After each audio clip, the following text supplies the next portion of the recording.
छोटी सी बहुत ही पुरानी कथा है। एक बार की बात है, एक तेज धूप से भरी दोपहर के दिन नारायण और नारद एक घने वृक्ष की छाया में बैठे थे। तब नारद जी ने नारायण जी को पूछा कि प्रभु, मैं सुनता हूँ कि कुछ लोग जो कहते हैं कि जगत माया है और जगत असत्य है, मेरी समझ में नहीं आता यह माया क्या है, यह असत्य होना क्या है, यह भ्रम कैसा है। तब नारायण जी ने कहा, मुझे बड़ी प्यास लगी है, पहले तुम थोड़ा पानी ले आओ, फिर मैं तुम्हें बताऊंगा।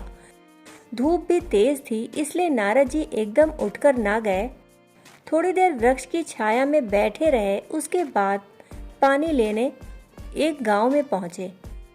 एक दरवाजे पर जाकर दस्तक दी। एक युवती ने द्वार खोला। किसी ब्राह्मण का घर था। युवती बड़ी ही सुंदर थी। नारद ने उसे देखा। उनके मन में बहुत तीव्र आकर्षण अनुभव हुआ। उन्होंने कहा कि मुझे पानी चाहिए, मेरे मित्र प्यासे बैठे हैं। उस युवती ने कहा, आप भीतर तो आएं, बाहर बड़ी तेज धूप है, पानी लें और पानी पिएं, थोड़ी देर विश्राम करें। परंतु मैं खाली पानी कैसे दूं? कुछ थोड़ा सा खा लें, फिर पानी लें। नारद जी भीतर गए। उस युवती ने भोजन कराया, पानी दिया और इस बीच उनका मन उस युवती से बहुत आकर्षित हुआ। उसकी सेवा और उसके प्रेम से प्रभावित हुआ। जब उसके पिता आए तो नारद जी ने कहा कि क्या यह युवती अविवाहित है?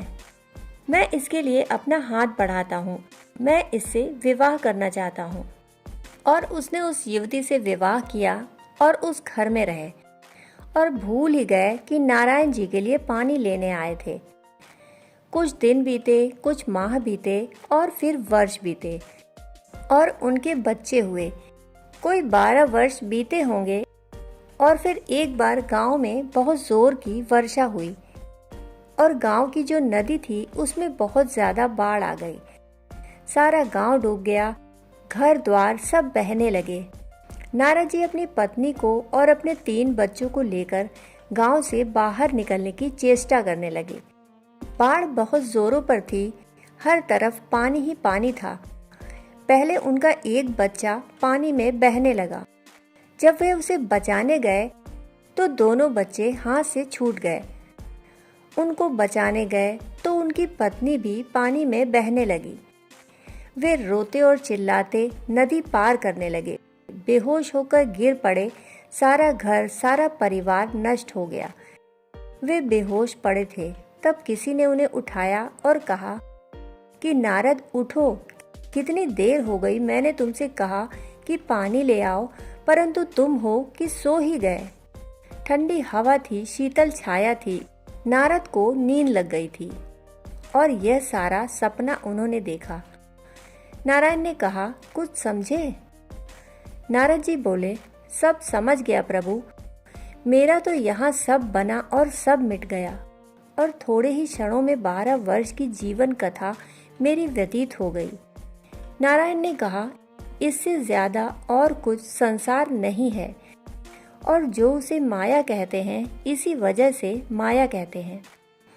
वह हमारी कामनाओं का प्रतिफलन है और हमारी इच्छाओं का बहुत घना रूप है और हमारे सपना देखने की मन की बड़ी तीव्र आकांक्षा का प्रतिफलन है।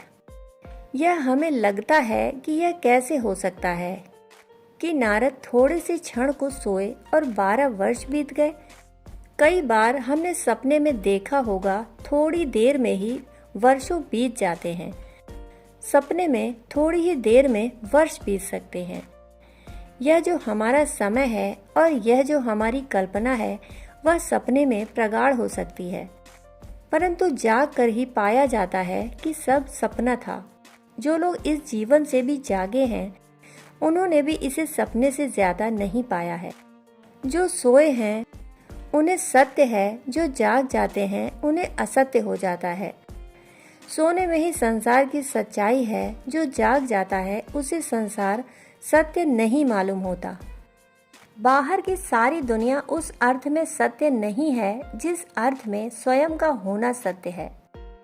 वह हमारी निकटतम सच्चाई है। उससे निकट हमारे और कोई भी नहीं है। उसे छोड़कर हम सब खोजते हैं, यह पागलपन है। उसे छोड़कर हम सबकी तलाश करते हैं। अंत में हम पाएंगे कि हमारे हाथ खाली हैं और कुछ भी हमने नहीं पाया। उसे छोड़कर हम जो भी बनाएंगे, हम पाएंगे कि वह बना हुआ सब गिर गया और धूल धूसरित हो गया। उसे छोड़कर हम जो भी पालेंगे, आखिर में हम पाएंगे वह सिर्फ पाने का भ्रम है और उपलब्धि कुछ भी नहीं। दोस्तों, कहानी सुनने के लिए आपका बहुत बहुत आभार। फिर मिलते हैं ऐसी ही कहानियों के साथ। तब तक के लिए धन्यवाद।